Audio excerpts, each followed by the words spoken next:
was good.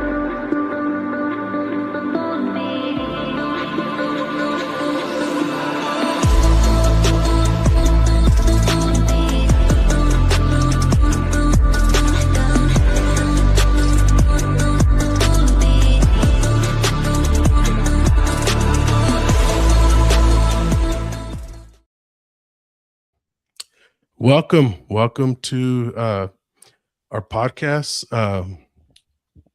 We want to welcome Faith. Junior, thank Yes. you. Faith, we just want to thank you for the time that you're putting aside for us. And I've been so excited, So just to get straight to the point, Faith, why don't you share a little bit about yourself, introduce yourself to those that are, joining in and stuff. So the floor is yours. Well, thank you for having me. It's an honor and a blessing. So thank you. Well, my name is Faith Abeyta. I am 17 and I'm currently a senior in high school. And I mean, in the meantime, I do some sports such as wrestling and powerlifting. And I love hanging out with my family and going to church events and worshiping. Amen. That's cool. I mean, that's awesome. I know Faith because I used to teach at Oasis. I was a discipleship director, and I had the opportunity to lead our discipleship class, Equip, on Wednesday nights. And I got to meet your mom. Your mom was very encouraging to me, just, and she started sharing about, her family, and you. And I remember preaching about David and Goliath, and Faith had drew something. You drew David. I still have that. And that just touched my heart so much, because I was like, man, how's an old guy like me really connecting? And it wasn't me, it was the Lord. And that really encouraged me. Like it really did. You encouraged me. And just every time I've preached or ministered, you and your mom, y'all have been very encouraging. And so I remember speaking with your mom, and she had shared with me some of your story, not really, I mean, your what happened in your life, your testimony. And I just thought, wow, I mean, that would be amazing to have her come on to Equip, which is all adults. And I was really surprised, that you were just bold and ready to go. And I remember sitting there and just hearing you share what the Lord has done in your life, what you've been through. And it really impacted my life even to this day. And I just felt like, man, that is something that I think if I could have more people hear it, it would encourage and inspire. And so I wanted to thank you for that, I want to hand the floor back to you and Faith, just to give your testimony. There's no time limit. We're not going to interrupt you. Whenever you're done, let us know, and then we'll move forward with more, whatever else. But the floor is yours, and we just thank you. But June, do you want to say anything before she starts? Or We're happy you're here. We're happy to have you, Faith. Yeah. Okay. And she's coming from Carlsbad, New Mexico. Thank you for bringing that up. Yeah, I'm sorry. All right. Carlsbad, New Mexico. We are in Texas, so there are some people from Texas as well listening in, and so I'm excited. So what you have to share is going to reach a lot of people, not just in New Mexico, but also here in Texas. So I'm excited. So the floor is yours, Faith. There's no time limit. Go for it. Oh, okay. Thank you. So whenever I was growing up, I mainly grew up Catholic. My family was like the real religious Catholic Mexican stereotype. And so I was baptized into a Catholic family. And so from there on, all I knew was like Catholicism. Yeah. And I was young, so I didn't really know much about the Lord. We would have occasionally like Wednesdays and stuff like that. It was nothing like, to me, it was mainly more about memorizing instead of like actually knowing what a real relationship with God was.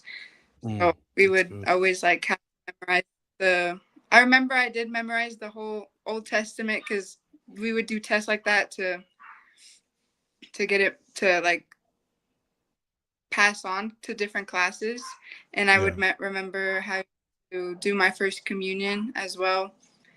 And from there on, I never really paid much attention to church, and the priest there, he did also have a thick accent, so it was kind of hard to understand sometimes.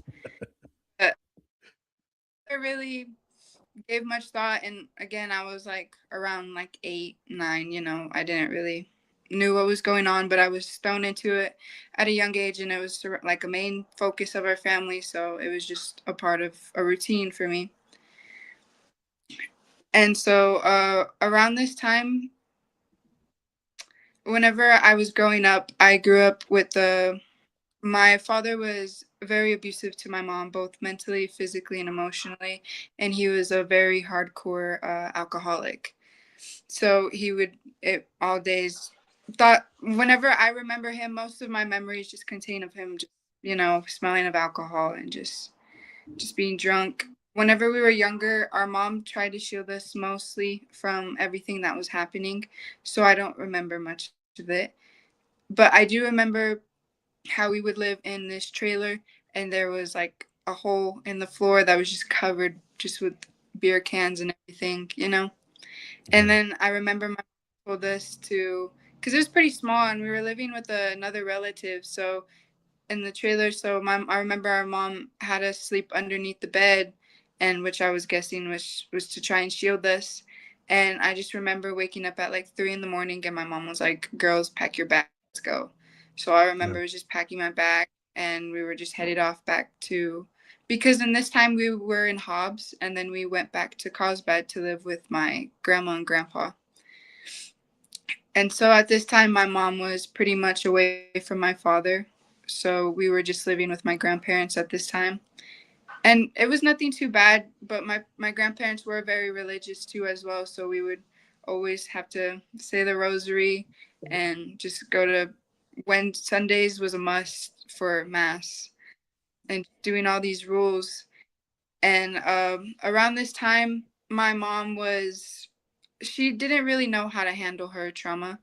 So she was pretty angry, and so around this time she I guess I would say a lot more like verbal and emotional abuse at this time, because she Yeah. didn't know how to deal with anything. And around this time we were financially stable enough to rent an apartment on our own, so whenever we were by ourselves, my mom was just very angry all the time, and it was just, she just didn't know how to process everything. But at this time, at this age, I was like around 8, 9, and I really didn't. I thought it was all me. I was like, I didn't know what I was doing wrong. I didn't know if I was listening enough or not. And so, just Yeah. like every day, we would have to come back home from school, and our mom would just be yelling at us, super angry, and it would get Yeah. to the point she would just start hitting us. Nothing, I wouldn't say too extreme, but she would put her hands on us. And around that time, I was young, so I didn't really know how to cope with that. So at a young age, I just learned how to just be silent and to not cry, because I knew if I cried, then I would get hit a lot more. So I just learned to just mind my own business, to stay in my lane, and to be quiet and do everything that I was meant to do.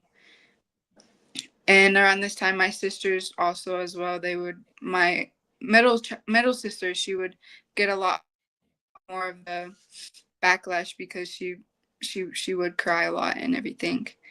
And I just would remember just going to school and being thankful that I could get out of the house for a little bit. Yeah. And so around the time we were still going to school, and we were still going to Catholic church. Didn't feel as it felt more like a chore instead of a privilege to go. So I never really paid attention much, or I never really thought of anything a lot. And around this time, I would say my grandpa started to get very ill as well. He had a lot of health complications and everything. And so one thing led to another, and he was in hospice, and so he was dying. And I Mhm. just remember, I just thought it was very ironic when I was younger, because whenever the day before, like the night before he passed away, they did the rosary and they're praying Yeah. to God. And then that same night he passed away. So I thought it was very ironic. I was like, well, we asked God to keep him, and he took him away. So I think Mhm. around that time I started really questioning about what God's purpose was and what he was doing in my life.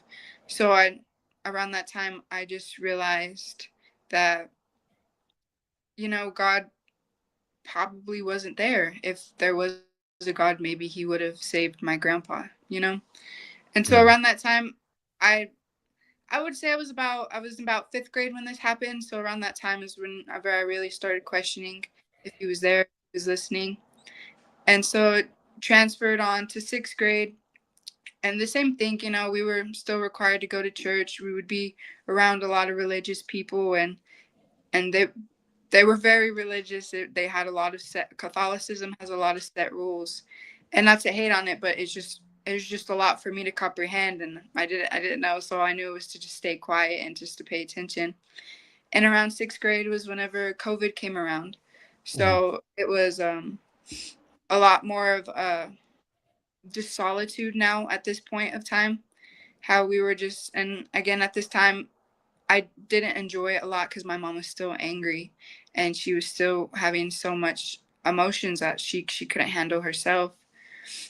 So I just wasn't a fan of it because I just being home was the last place that I wanted to be, and Yeah.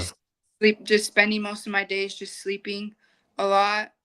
And around this time, it was 6th grade, so we were online, and I remember that one night I went onto the website, and I started falling to an addiction of pornography. And I was alone, and there was nothing else to do, so I picked it up, and it just became a habit every day. Yeah. So, and around this time too, we weren't allowed to really go outside and socialize with anybody, and church was becoming less and less frequent since we weren't allowed to go as often. Yeah. So it started to become very I started to become very isolated, and I was stuck in a household full of anger. So all I wanted to do was just sleep and just to be by myself. And so I started falling into a deep depression.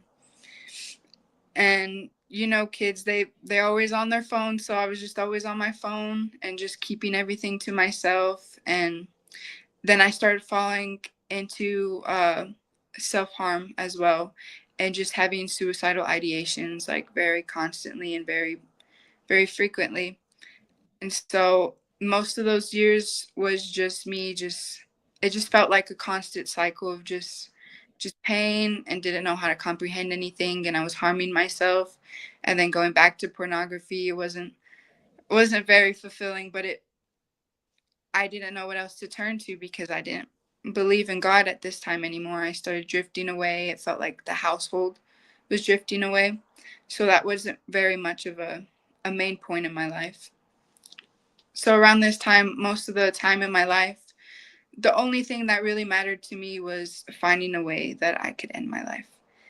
And Mm. so the starting point, I remember one night I tried to hang myself, and it didn't work. And when after that, I just sat there and I just started blaming God, because I just really wanted my life to end, and I wouldn't understand what kind of God there would be if he would allow me to suffer all by myself, all alone. And so I remember one night that I was sitting in the living room and we were watching a movie, and I wore a lot of hoodies and shorts, so my mom wouldn't notice any scars or anything, so I was just very covered up and layered. And I remember one night I was wearing shorts, and their basketball shorts are pretty loose, so they went up, and my little sister pointed them out, and my mom turned off the TV, and she sat down with me, and she told my sisters to leave, and then she asked me to pull up my sleeve. And whenever she seen that, she started to break down, and then she just got very angry, and she just like would yell at me like why I would do this, what is wrong with me, or like is she a bad mother, and everything. It just didn't feel as comforting as I thought it would whenever. Yeah. And so around this time, she had a friend who was a nurse, and she knew more about this. And so after my mom found out, there was nothing I could do because it was out of my hands now. And so I started going to see therapists a lot, and I started talking to them more about. And then whenever I would open up, she would diagnose me, and I would just take a whole bunch of medication. And then I started getting addicted to that medication as well, and just taking whatever pills I find. And at that point, my mom knew that it was a serious problem, and so did the therapist. So then I started getting sent to mental facilities as well. So for a couple of years, I would just be frequently in and out of mental facilities, and it felt like a real cycle. In my Yeah. head, I was like, I want to end my life, but it's obvious nothing's working. And I had many attempts that I couldn't even remember how many. I couldn't even tell. But I know there would be frequent attempts, and I know every attempt wouldn't work. Nothing. I was still struggling with pornography and self-harm still. And so I felt so lost, and I felt alone. And I would just be in a cycle of just going in and out of facilities. And then I remember at one point where it became serious, and they decided to move me to a facility where it was a longer stay. So at this facility, instead of spending there for about 2 weeks, couple days, I was there for about 4 to 6 months. And so around that time, I was there, and I was I never knew what God was doing, obviously, then, because I really turned away from him. I started I started dabbling in some Satanism, and I believed in witchcraft and tarot cards and crystals, just because I think it's the human nature to believe in something, whether or not we want to. I feel like it is human nature to believe something. And so that's where I threw myself at. I threw myself at everything but God. And around this time, so he wasn't mainly in my life. I would hear about him, and my mom would talk about him, but I would feel as if she was a hypocrite, because whenever I was younger, around the time she would drink too. She started getting an alcohol addiction too. So she'd come home late at night, drunk, just passed out, and it would just be me and my little sisters. And I was like 10. I didn't know how to take care of anybody younger than me. Mm. So I did feel a lot of pressure, and whenever I would parent, I would try to be like my mom, but it wasn't the best way, because all it would do was I would be angry. I was so angry at a lot of things, at a lot of the world. And so around this time in the hospital, I never thought about it back then, but now when I think about it, that God really does have a way of doing everything he can. There was a nurse there, and she would play worship music, and she would have Bible studies now and then for the girls. And there would be some girls who would stay and who would go back and read with her.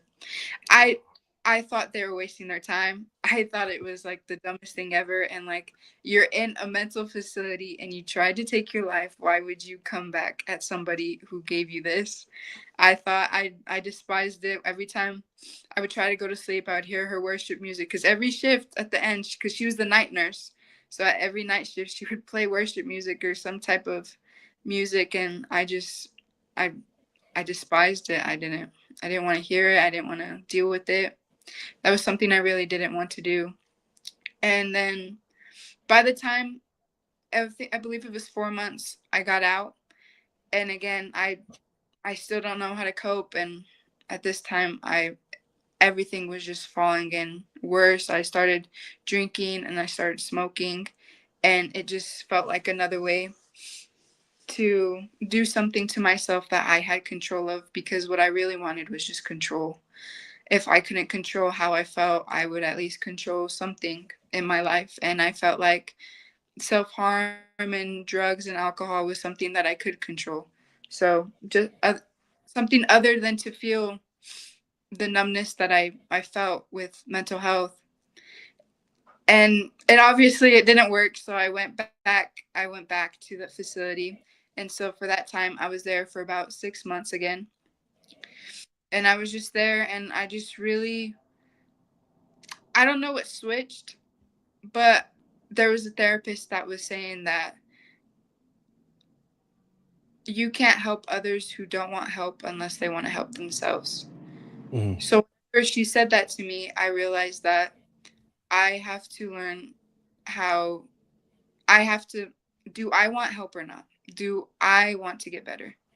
And I had to sit there and thinking, and it was just about like 3 years of my whole life. I was just stuck, and all I knew was just depression, and all I knew was pain.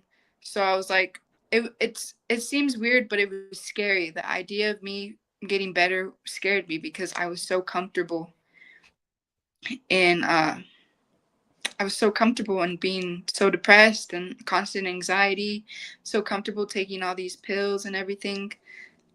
And I just had to really think, and I was like, maybe maybe I do want to stop this cycle, you know? Yeah. But at this point, they had a program that was called TFC, and it was foster care, like treatment foster care. And it was like with foster families who were who knew how to deal with mental health. So if something were to go wrong, they would know how to deal with it. And I would see therapists out there as well. So I did that program. It lasted maybe about a month before, I was, because being in the world is way different than being isolated, because in the hospital you are really isolated around that time because it was during COVID too. So it was pretty isolated. Like, we couldn't contact the opposite gender. If we had to make phone calls, we had to be on a strict list and people. So it was very hard. It was like getting like a rush at once. So, you just wanted to do everything and anything. And around that time, I met some friends. I wouldn't say they were the worst, but maybe not the best for me, because they would also drink and everything and just allow me it was an outlet for me to just continue doing some things that I did. And they also struggled with mental health too. So I feel like still being in that group of people, you do feed off of each other. You really do feed off of your surroundings and the people you hang out with. So I didn't feel like anything was getting better. Maybe I was experiencing a lot more happiness, maybe, but I didn't allow myself to ponder on that, because, again, I felt like I deserved the pain too. So I Mm. felt I would punish myself every time I would feel happiness, because I feel like I didn't deserve it. And then going off into that, when I was like a month or two in the foster care system, I ran away because I couldn't even tell you why. I just, I was a little rebel, I guess. And I ran away. And then my mom came, and I realized that I wanted to go back home with her. And whenever I came back home, everything was different, I would say, because whenever the first time I went back home after the 4-month stay, my mom was drinking, my sisters were drinking, they were smoking and everything. We were just surrounded by those people. She wasn't really in tune with God. God wouldn't get thrown. And it was different too, because at this time I was struggled with my identity, and Mm. so practicing homosexuality, and like I thought I was transgender at this time too, so I was going by different names, different pronouns, all those crazy things. And so whenever I came home after this day, my mom really changed something about me. And I didn't like this change at all, because I wanted the old one back. I Yeah. wanted the way that I was used to. I was so used to all the anger. I was so used to all the pain.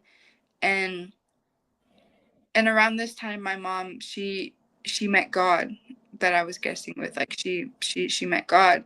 So whenever you first meet God, you're like, everyone around you is gonna meet God. Like, you have a fire, like some type of fire whenever you first. Yeah. Amen.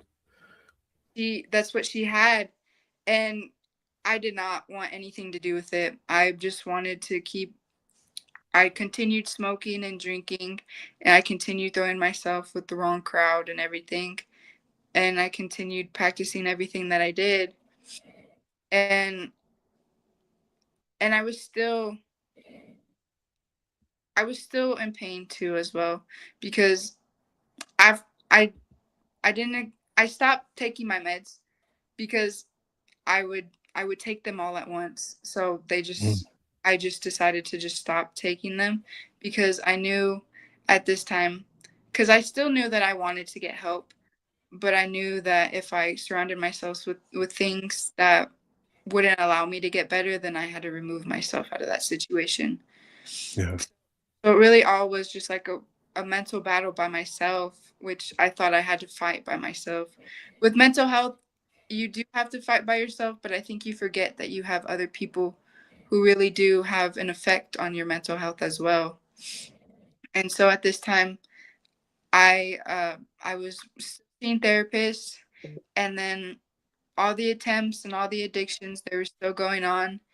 And I went back to another stay, but this time it really did feel different because it was out in Texas, I believe, and I never went out of state for any of the hospital stays. I went out of state. I was like, this has got to tell me something. This must be a sign. And so I was there for what felt like forever.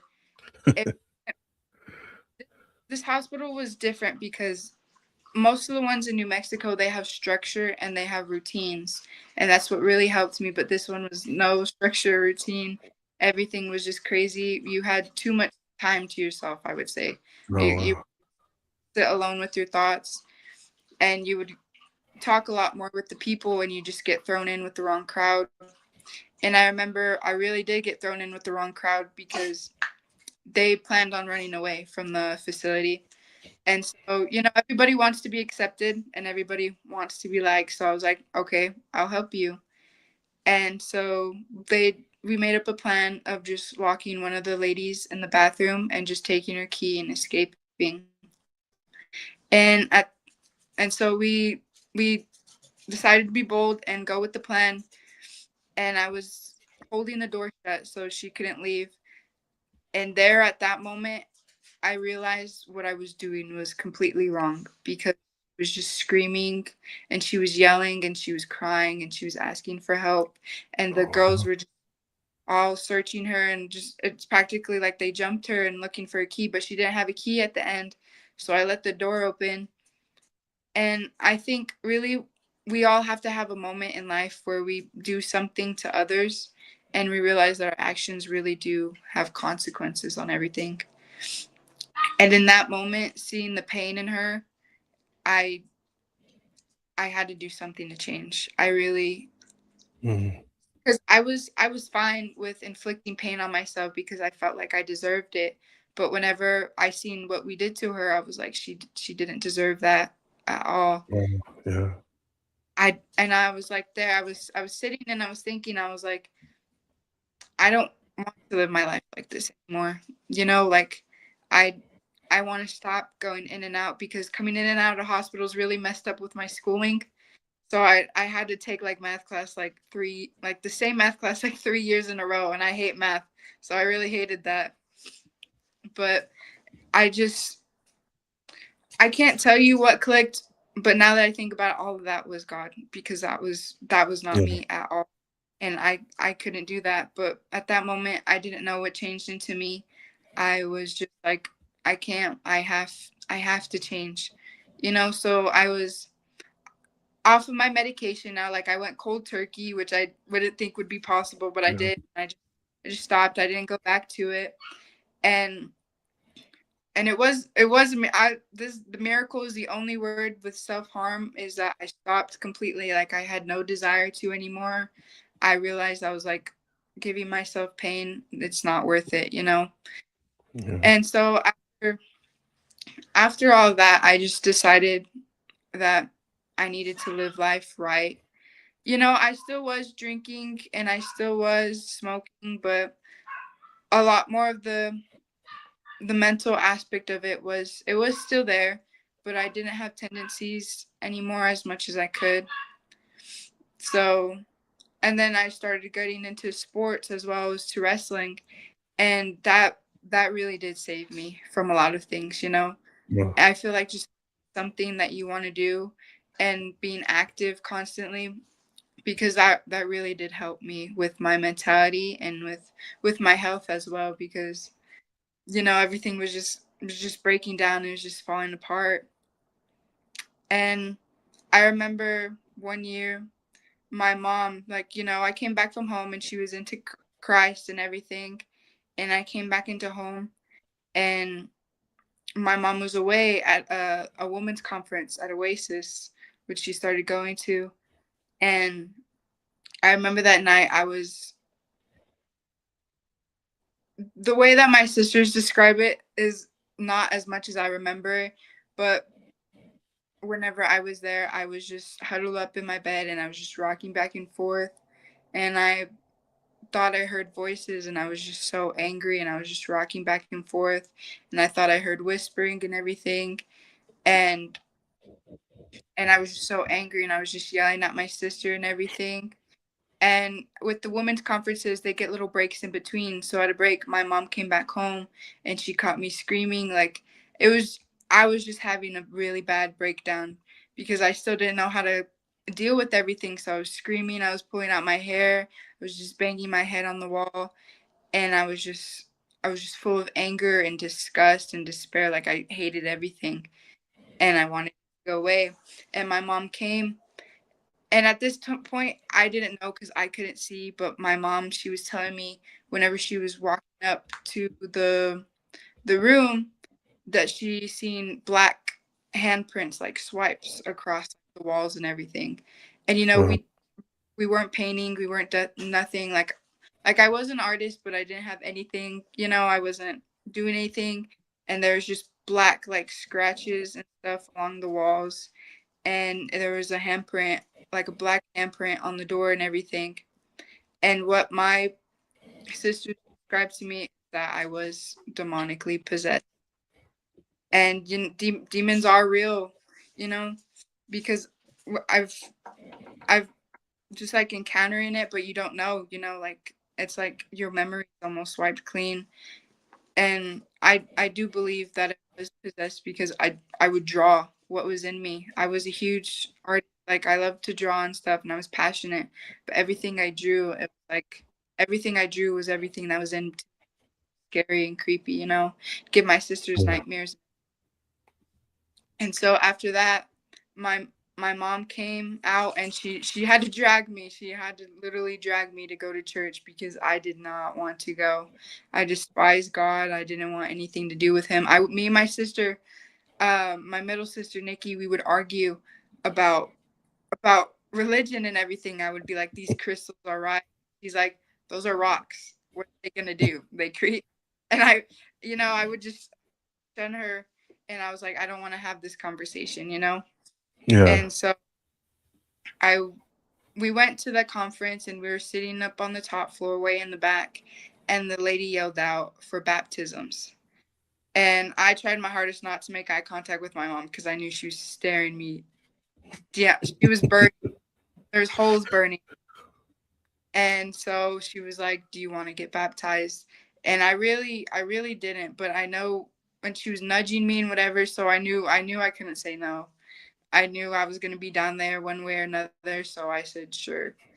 And with this baptismal, would be the first time I would get baptized, like as a Christian, like I would get rebaptized. Yeah. And I I didn't think anything of it. I didn't want it. I didn't really accept it. I was just like, I'm just laying in a pool of water, and there's a bunch of women that are screaming and yelling, and I don't want, you know. So I went down there and I got baptized, and I came up and I was just like, like what's the big deal. But at that moment, now that I think about it, that my that sorry, my dog, that and I realized that everything did that at that moment forth, I started perceiving everything different. And my mom made me start going to youth that they have there Wednesdays. Hmm. And so I started going to church a lot more. And for church, I would hide in the bathroom. Like I would spend most of my time in the bathroom. I did not want to be there.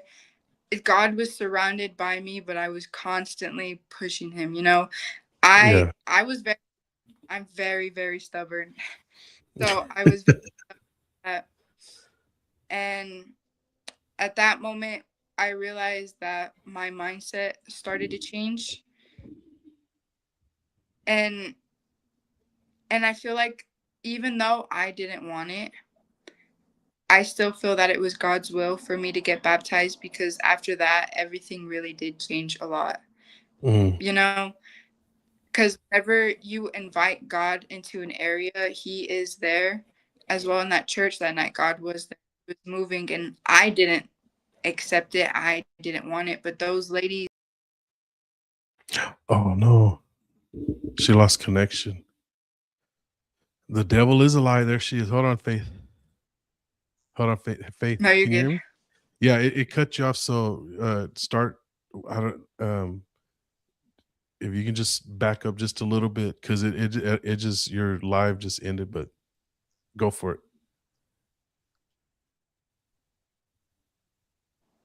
Or is it good now? Yeah, Oh, we can hear you.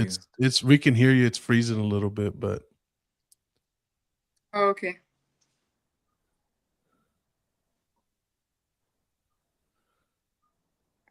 Just let me know when it's good. yeah, it's Oh getting yeah, better. you're Yeah, good. you're good now.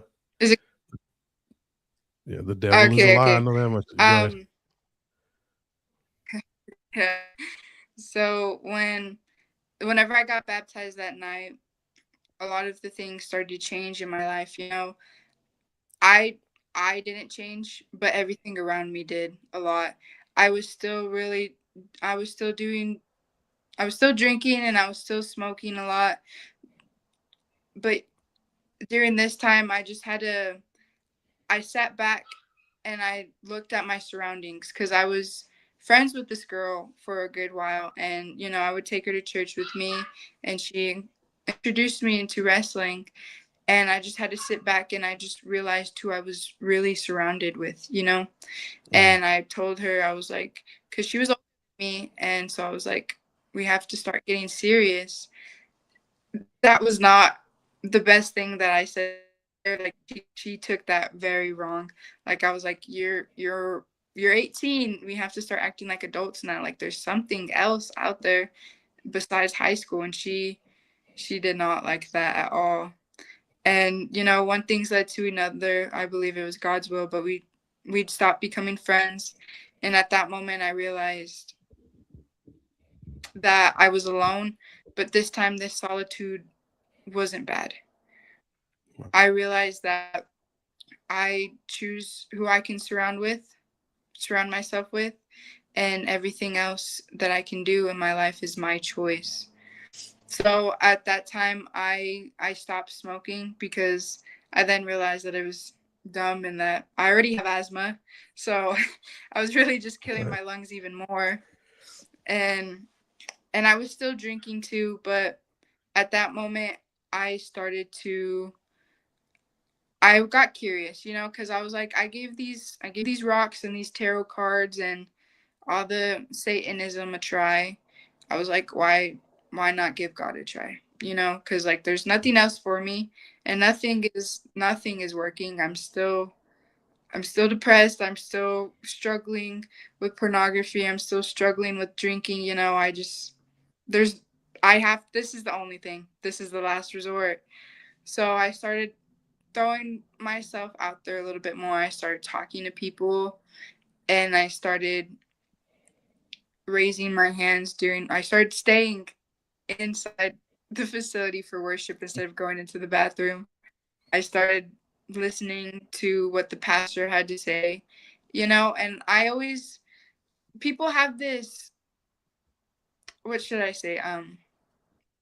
Well, they have their own thoughts about Christianity, you know? So I Yeah. was one of those people who were like, oh, they're all hypocrites. They don't know this. They preach love, but they hate things. And, you know, I was like, they're all Yeah. hypocritical sinners. But when I was at Oasis, I was like, whatever this man is preaching is nothing like these people said. Like, and, and it surprised me too, because I realized that I didn't have to be perfect, that God didn't want anybody perfect.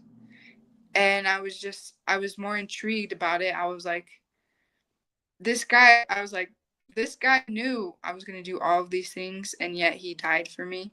I was like, something's here, something's different about this, you know?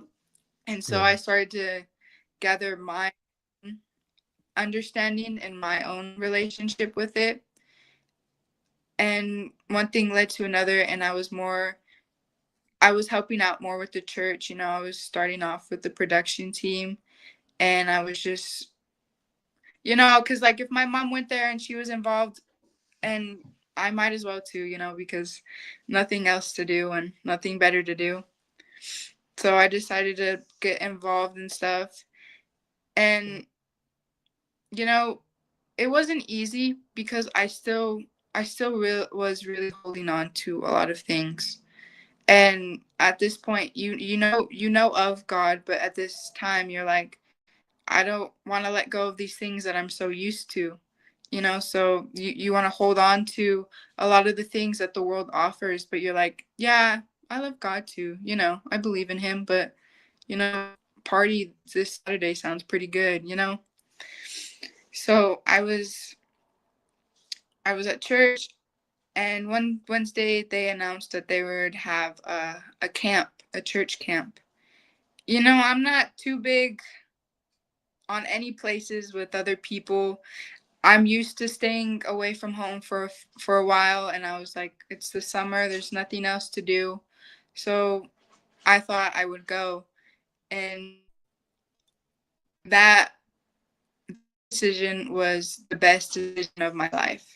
And whenever I found out that I got sponsored to go, like someone paid for me to go, but my mom didn't have to pay anything, I realized that it probably was a sign for me to go, that God had a plan for me. So I went, and it was the best thing that I have ever done. You know, like it was just I wanted I wanted to live there forever. It was just God and just people coming together.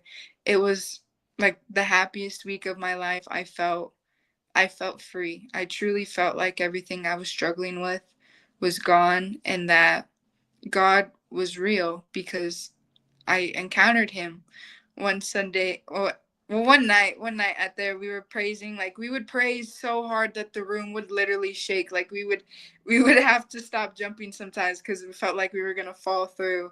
Like it was everybody felt it, and I would just break down. Like I didn't care how many people were there. I would break down into tears, and I would realize I was like, nothing is working. Nothing is working, but God, something about you is drawing me, and I need to know more. I want to live for you now. Because, you know, if you find something that makes you really happy, you want to do it like your whole life. So I realized that's what I wanted to do, is that I wanted to follow God, you know, and I decided to give my life to God that night, and it was just one of the best decisions I ever made. And coming home from church camp back to the real world, it's such a shift as well too, because everything about you changed, but everyone around you is like the same, you know. So it was a little more difficult because I had a stronger foundation with God, and I knew him a lot better, and it was more personal this time. But you know, it was just I'm like a kid still, you know, and it's high school and everything. Everybody has opinions, and everybody wants to have the most fun or whatever they can do. And I was still struggling, you know. I was still struggling with pornography and drinking. It was I sit back, and I had to sit back, and I had to realize that I really I wanted to change. Like I wanted to be different. And so I had realized that this was something that I had to stop, you know? And I was like, I'm more involved with the church now. So I did have a little sense of guilt, you know, because like you would profess one thing, but you would do the next. You know, you have a Sunday type of faith, but Monday through Friday, you were just part of the world. And that's really what it felt like. And it was interesting too, because I really did feel so on fire for God, and I was on fire for having my friends know about him too, because I wanted everybody to be saved. I felt like my mom when she first came to Christ, like everybody around me, I want them to be saved. And so it was a little difficult because they would drink and stuff, but I realized that I had a choice not to, and that I didn't have to surround myself in that area, you know? And I realized that I was strong enough that I could love people the way they are, but I also didn't have to be who they are. So I could be who I was and walk into my relationship with God and still be friends with everybody, but I didn't have to change who I was to be friends with everybody. And so at this point, it did continue to grow from there. Like my relationship, it gets more personal every day. It does. And now that I realize that just because I gave my life to God, my testimony still doesn't end, because there's so many things I could still testify about, even after I gave my life to God, because it doesn't end there, like Yeah. whenever you give your life to God, I think you found out like that the everything in your life is the same, but now you're not alone, and you have a way to handle everything, and you have a way to fight, because now you have the Bible that you can read to whenever, instead of just sulking in your room and crying, you can just cry out to God. And a lot of things are still difficult now, sometimes you still do struggle with pride and with a lot of the things, but I think God was so good that I still remind myself today that if I am way better than I was 3 years ago, so that's good enough for me, and Yeah. that I can still continue to worship him no matter what. I especially learned to worship him even whenever I didn't feel like it, and whenever I was having a bad day, because I just realized that everything that God does, and I did realize what I went through was not about me. That everything that I went through in my life, that I believe God allowed me to go through this so he could show others about his mercy. So that others can know, no matter what you do or what you did, God would love you no matter what, and that you are not too far off from him, As much as you want to Amen. push him back, he'll still come to you, So I am thankful for everything that I did went through, because it led me back to him, and it just led me back to God, and that's where I want to be. Yeah. So yeah. Amen. Amen. Faith. Wow. That's so well, I don't want to interrupt. I mean, did you have more? I didn't mean to interject or No, anything. no, you're yeah, good. I'm good. Okay. So you're 17, you said, right now? Yes, sir. Yeah, okay. And Mhm. so whenever you I was blown away because when you said that, you try to commit suicide, you're like 10, 11, or 9, somewhere around there? I was 11 and 12 whenever I first did. Yeah. Oh, okay. Wow. Yeah, and so what is it like, like, cuz our culture today, I know that you had said that you struggled with homosexuality and things like that, and your gender, your ID, because your identity, because that's something that's very prevalent now. Like, it's like in your face. It's in movies, even cartoons. Like, how do you maneuver through that, especially now, like, you've experienced it? Like, what can you remember, like, what got you uh into that, like getting that confusion with your, like, who you are, your identity and things like that? Or I think a lot more of the fact, because I was so confused and isolated. I think a lot of it did rely heavy on social media as well too, because that Mm, was very prominent in like around the area, yeah. and I was lost in myself. So I feel like putting labels as like lesbian and stuff like that, and transgender and pronouns. I feel like finding labels for that just gave me an outlet to try and find my own identity, Yeah. which didn't as much because there's so many labels that people hop around to, and that's Yeah. what I did Yeah. when I was younger. Like I would hop around to different areas, and it did show and realize that it wasn't fulfilling. Like nothing that I chose, no pronouns, no sexuality, it didn't make me whole. Like Yeah. I didn't feel complete. Like it didn't feel who I was. And so it was very prominent, and it was a lot more, I wouldn't say acceptable, but it was getting around there, because it was getting released and everything, and or like people were more educated about it. So I feel like when you're a kid, you want to go with like the latest trends or something like that. And it just felt like throwing myself into this would try and help me find myself, who I Yeah. was. Yeah. Yeah. And I mean, it's that's something that's very important because, I mean, we see that attack on, man and woman back in Genesis, like when Satan was testing them in the garden, and he's like, well, surely, God didn't really mean this. So he's even making them question what God had already established, right? And I mean, and he tells them, well, if you do this, you could be like God. So almost like you can become a God yourself, knowledge like him, be just Yeah, like, because and what's that? oh no, Say that. because like whenever you do that, you have control over what you pick.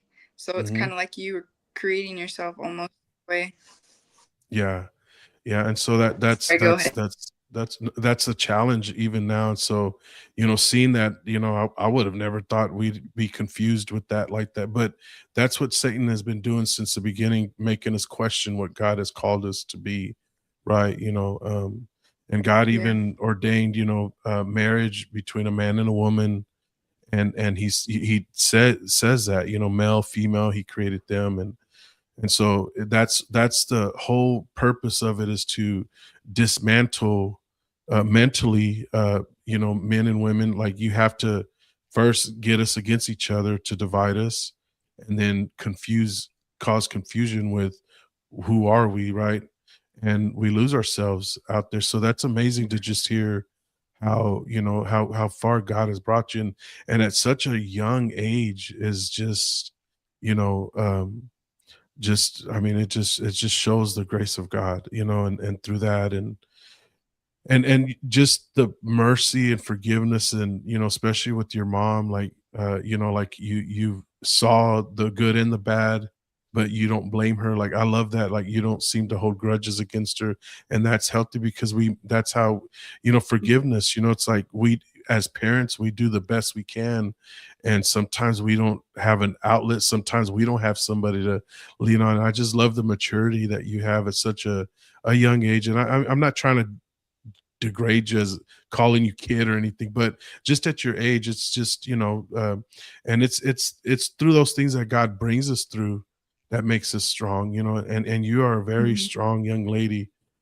Just, I've been so blessed to get to know you, and honored to get to know you and your family and your mom, and you guys are amazing. You're so amazing. So, but yeah, Junior, you have anything you want to say?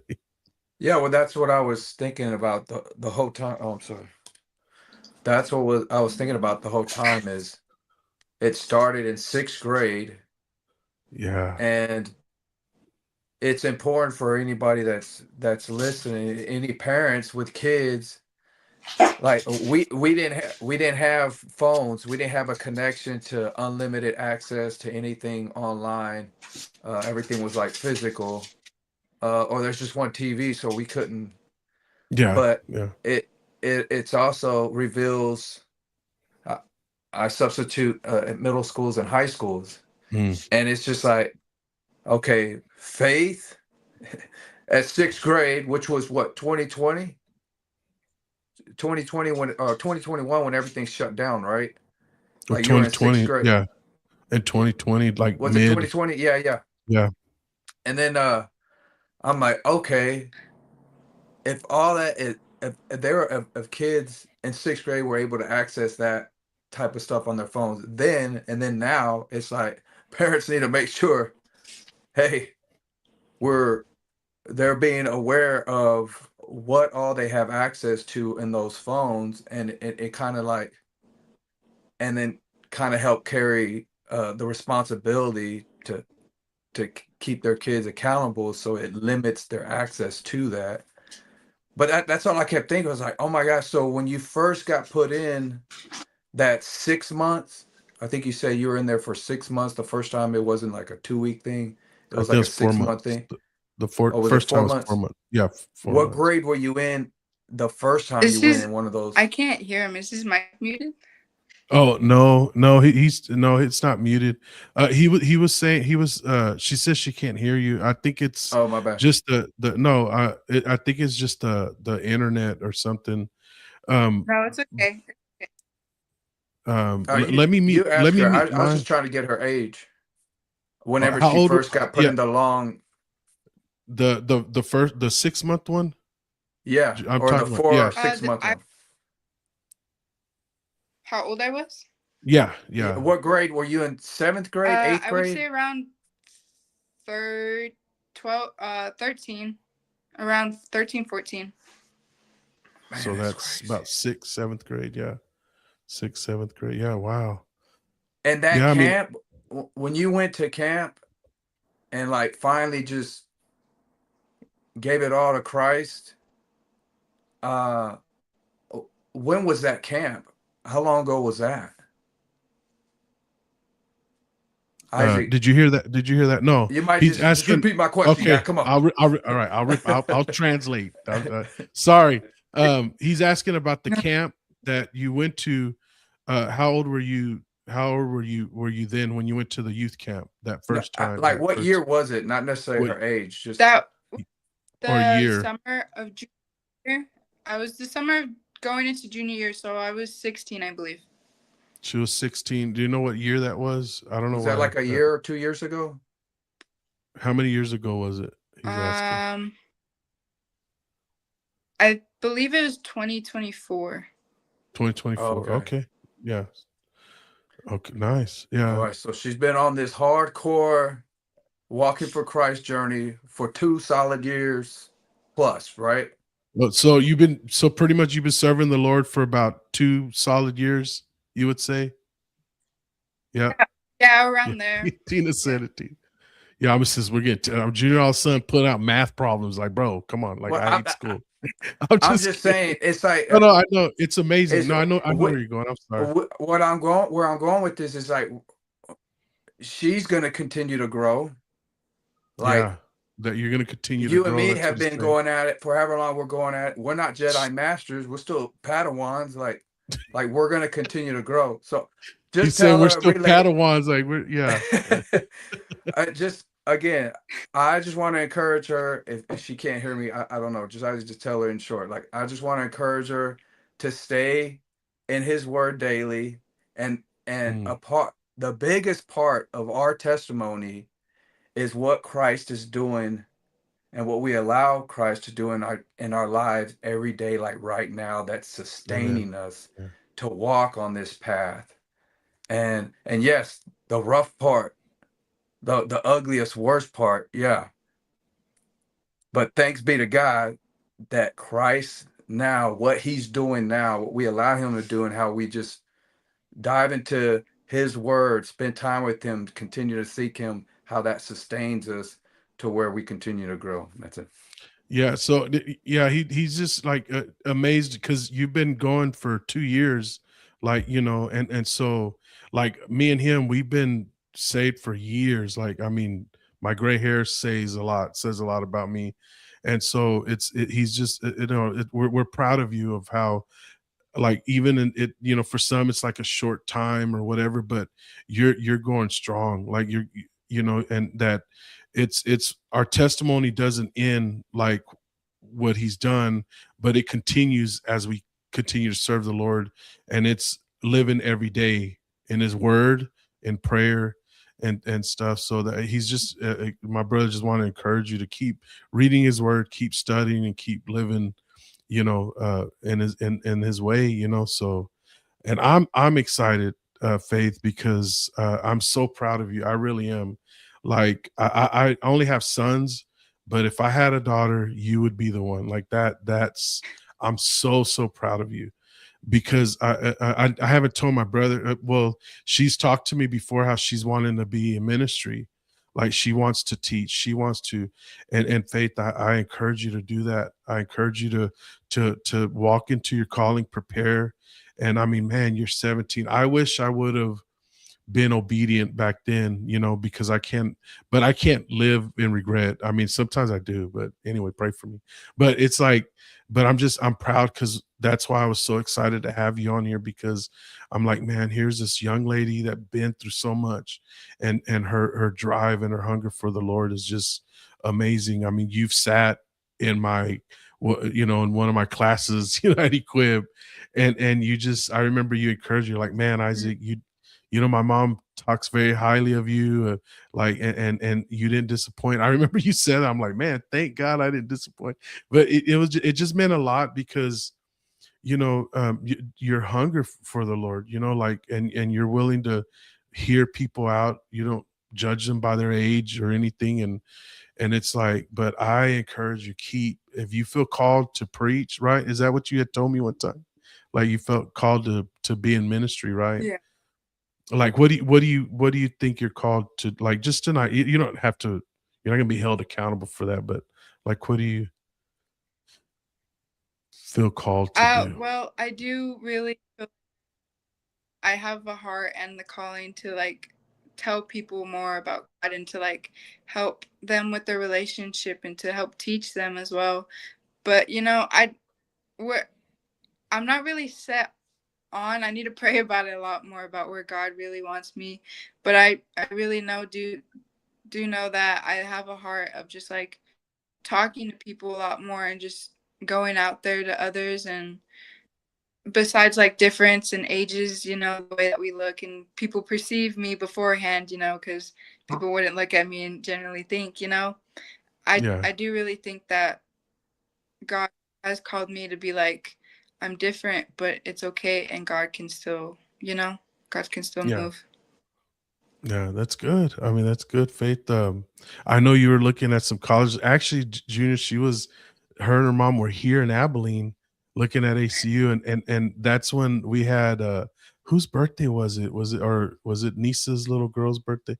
We had a family event, and I was trying so hard, like, I want to go say hi to them or something, and it just didn't work out, because we were so busy on that week. We had family coming from California, and it was just, and I felt so bad. But I mean, Faith was like, it's okay, and I'm like, no, it's not okay for me, because I really wanted to see. But I was excited to hear that ACU reached out to you, and that was one of the places. I mean, if you decide to come here, hey, we're here. I mean, but yeah, Faith, I just encourage you to keep pursuing the Lord. And there was actually a sister here that is encouraging you to continue to pursue the Lord, and just your calling. I mean, you're called and you're chosen. You're meant to do amazing things for the Lord. But yeah, so, but man, I don't know. I don't want to take too much of your time. I mean, I've been so grateful that, and just thank you for sharing. I No, you're mean, but sorry, my brother can't. Thank You you for can't having hear my brother. Yeah, No, it was it's a okay. blessing. It's a so I'm trying to think. So now, what are you pursuing now? Like, I know you're seeking college. You do wrestling and Powerlifting powerlifting. and powerlifting. Yeah, yeah. That's Yeah. what Yeah. she Oh said. yeah. Yeah. Oh yeah. You do powerlifting too. So is that something that's going to lead you to go into school, like, or help project you to that, or? Uh, no, I wouldn't believe so. Like, it would be cool and be nice to like, do that leading on. But really, whenever I do the sports, I just remember that it's helps me a lot for physical discipline. But whenever I'm doing the sports and I think about college, the only thing I can think about is just God, because I really do love those sports, but I know that I want God a lot more than, Mm, you know. that's good. Yeah, yeah. You- But if I do, then maybe, yeah. But all I know whenever I think about like going ahead into life, that sports are there, but God is eternal. Yeah, yeah, for sure. So, like, I mean, is it a challenge at your age? And I don't. I think I know I asked, but I don't know if I gave you an opportunity to answer.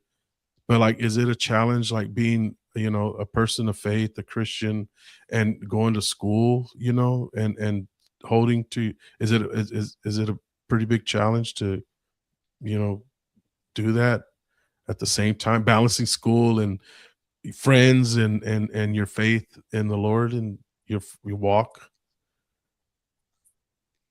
I'm not gonna lie to you. I'm just gonna be very honest. Yeah, Yeah, it can be pretty difficult.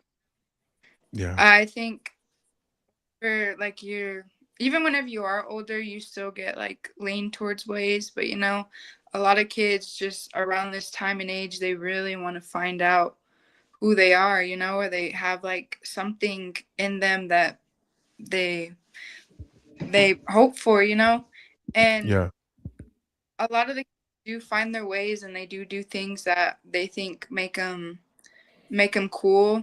I have seen though that there are a lot more kids who are turning to God, which makes me yeah, very happy. But a lot of the relationships are lukewarm. yeah, I can't judge too much.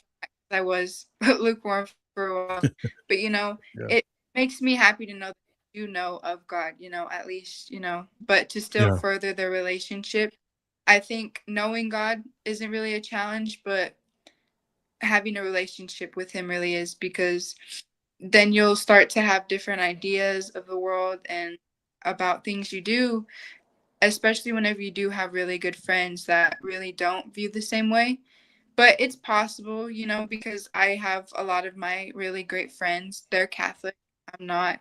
I respect both of their beliefs and values. They respect mine. We have our own opinions, but we still come together.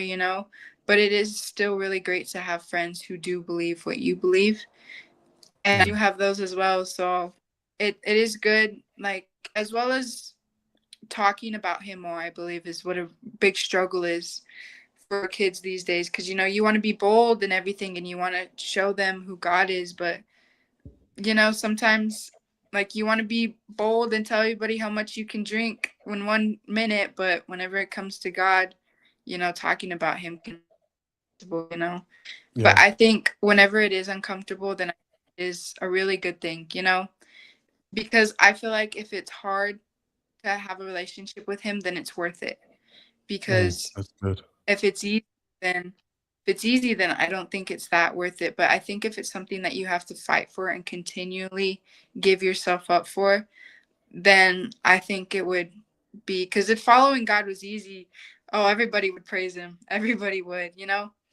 But it's having a relationship with him that's really deep. And so sometimes it can, but whenever you have your foundation, I think it gets easier. Because I know a lot of people rush into the relationship, but once they have a foundation, because a relationship with God is it's your pace, it's not Mm, all at once. It's not your someone amen. faith. So even if it does take you a couple years to build your foundation like I did, it's still really good to have that set beforehand. And generally, I think once you do grow your relationship with him, you're talking about him more openly and praising him out in the open. It can still become a little nerve-wracking and maybe you do feel a little embarrassed now and then, because that's how I feel sometimes. But I feel like it's worth it though. Yeah, I feel like it really is worth the moment, feeling embarrassing and feeling scared. I feel like it's worth it, even if people don't take it the right way, especially because some kids they really don't want to hear it. But I think that too is where you can pray as well. I mean, yeah, I just no, it can be a challenge, but I feel like if you have your foundation set, then you're not going anywhere, you know? Yeah, yeah, that's good. That's good. So, I want to encourage you because, a lot of times people will like tell you, oh, you need to go tell them about Jesus, but 90% of our faith it should be a reflection of our life. That I think that, just like you've said, like when you would see certain things, you're like, well, then, they're not real Christians, or, it mainly is not just the part of you preaching Jesus, but it's you showing Jesus in people's lives. And even as adults, like I used to struggle with that, like, well, man, they're I don't, like they're all vulgar, they're all, doing their own thing. But what I started realizing is like I don't have to wear, like I shouldn't. Okay, I'll just say it like this: like we shouldn't have to wear a cross or tell people that we're Christian. We should show, they should Mhm. recognize that. And that was like when I was in the military, that was a big challenge, because people did all the crazy stuff, right? And one of the things that I found, inspiring, like I would, ask the Lord to help lead me. And it was like, hey, you don't have to tell them, they're not always going to receive what you say, but you can show them and they'll see. And I had people like, hey man, how come you don't drink like we do? Like I was even told like, you're not a regular soldier, and I was like, well, it's just because I have a faith that I hold on to, man. And if I leave that, I will completely go into destruction mode. Like, and so it was, why they turned to certain things. That's, I couldn't afford, like at that phase of my life, I felt like I couldn't afford to turn from that because it would destroy everything, myself, my family. And so I just want to encourage you, like a lot of it, don't feel bad if you're not like, oh, well, Jesus, repent, but like preaching the gospel at school, standing at the, but more like doing the thing as a believer, like praying for your food, or just like, hey man, I know y'all want to do it, but I just don't do that. Like there's just so much other, like, and that's what I'll tell people, like, bro, I got enough things I got to fight off. I can't afford to add anything else to my life. And there's just ways to go about, and then they see Christ in you. And so I just want to encourage you, like, don't be discouraged or feel bad if like, man, Lord, I am I doing enough? And it's like, walk with him faithfully, like my brother's saying, read the word, and that will reflect in the darkness in people's lives. That will reflect out, and they see that change and difference, the difference in you compared to other people. I hope that helps. But man, you're coming out, your camera's coming out really clear now. I don't know what happened. It looks like your connection's real, like right towards the end. That's crazy. But yeah, can you hear my brother? Can you hear me now? No, she Oh can't. no, No, she I can't. can't. No. But yeah, so I mean, if there's anything else, Faith, I mean, I just will keep saying how proud I am and honored I am to have you. I'm just so excited to see what the Lord is going to do with you later in your life. I mean, man, you started at an amazing age, serving the Lord, um, and don't let that discourage you. Like, um, you know, if whatever comes your way, just continue to walk faithfully and just hold on to his promises. And I mean, Tina Cook saying she's proud of you too. We're all proud of you. So is there anything else you want to share as we prepare to close down, or? Um, I think the main thing I would like to say to everybody is no matter what you've done or what you're continuing to do, I just hope that whenever you hear my story, you hear how merciful God is. And I just hope that no matter what you're continuing to go through now, I just hope that you remember how good God is and how faithful He is. Sorry, my dog. Your And dog's just rebuking remember, whatever's trying to. and that just to remember that God is the source of your strength and that prayers are answered and that God God is real and God is real and He can work. His timing is real too because it's crazy, but I just pray that everybody here just continues to seek God no matter what, even if they do have off days, because I do as well. But Yeah. I think continually to seek God and to do His word is what really matters the most. Yeah. June, do you want to I'll say anything as we close now? You good? No, it's great meeting you, Faith. Yeah. He says, great meeting you, Faith. So I guess I'll so usually I'm thank you for sharing that, Faith, that encourages. So I just hope and I pray that this has, those that hear it, people that struggle with whatever you're struggling with, whatever you feel like, you've lost your way, it's Christ that is the answer. If you're trying to search for something, if you're, it's not going to be found in anything else outside of God. It's not. Jesus Christ said he is the way and the truth, and he is the only way, to God, and he gives life to us. And so I just want to encourage those of you that and I want to thank you for taking the time to listen to this amazing young lady. I just want to encourage you to continue to walk boldly and faithfully in the Lord, and don't give up, because this faith, this walk that we do, this faith that we have, it's not easy. It's not for the faint of heart. And that's why God takes the weak things of this world and he will show his strength through that. And that's how God is glorified. And so hopefully this encourages you. Faith, thank you so much. We love you, and may the Lord bless all of you. May the Lord keep you. In the mighty name of Jesus, I just thank you, and may his face continually to shine upon you. God bless, and have a good night.